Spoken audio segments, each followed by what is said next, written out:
আবিৰ লো ৰঙে ভকতি মুকুতি মাগো তোমাৰ চৰণে আজিৰে পৰা বৰপেটা শ্ৰীকৃষ্ণৰ দৌল মহোৎসৱ আবিৰ উৰাই দুলি দুলি নাচে খবে সত্ৰনগৰী বৰপেটাত উখল মাখল পৰিৱেশ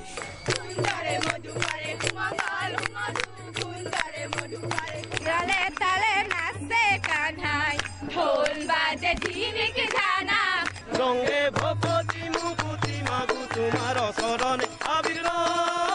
ৰঙে ভকতি মুকুতি মাগো তোমাৰ চৰণে হাতীয়ে হাতীয়ে হোলী গীতৰ আখৰাত ব্যস্ত পুৰুষ মহিলা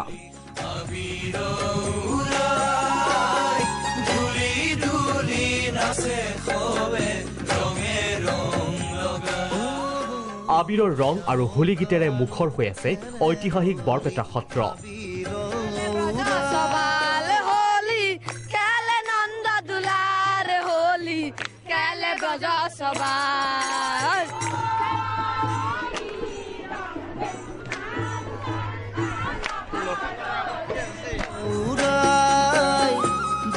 বুধবাৰে অনুষ্ঠিত হ'ব ফুৱেৰী দৌল মহোৎসৱৰ বাবে ৰাজ্যৰ ভিন্ন প্ৰান্তৰ পৰা বৰপেটা সত্ৰত সমবেত হৈছে হাজাৰ হাজাৰ লোক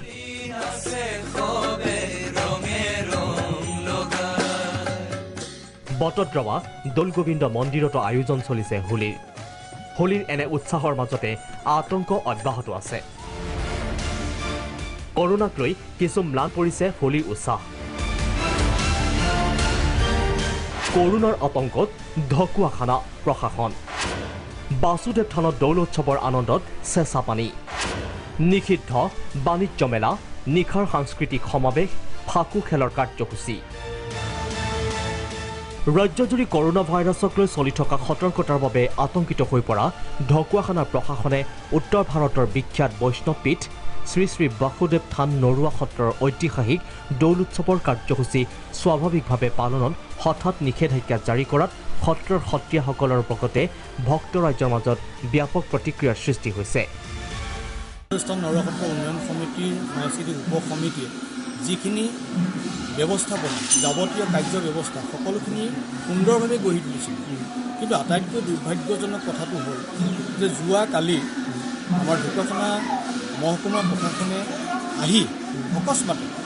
আমাৰ এই সুন্দৰভাৱে মানে প্ৰস্তুতি কৰি তোলা এই উৎসৱভাগিত কিছু আমাক ম্লান পেলোৱাই দিলে ধৰ্মীয় পীঠ শ্ৰী শ্ৰী বাসুদেৱ থানৰ এয়া এক নজিৰবিহীন ঘটনা আজিৰ তাৰিখলৈকে বিগত দিনতো বহু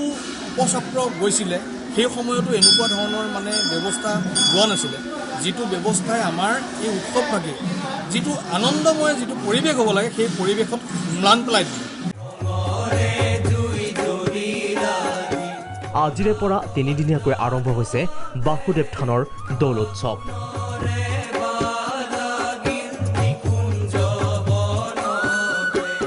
ভিডিঅ' জাৰ্নেলিষ্ট জিতুৰ সৈতে বৰপেটাৰ পৰা ৰাজু ওজা আৰু ঢকুৱাখানাৰ পৰা লিখন গগৈ প্ৰাগ নিউজ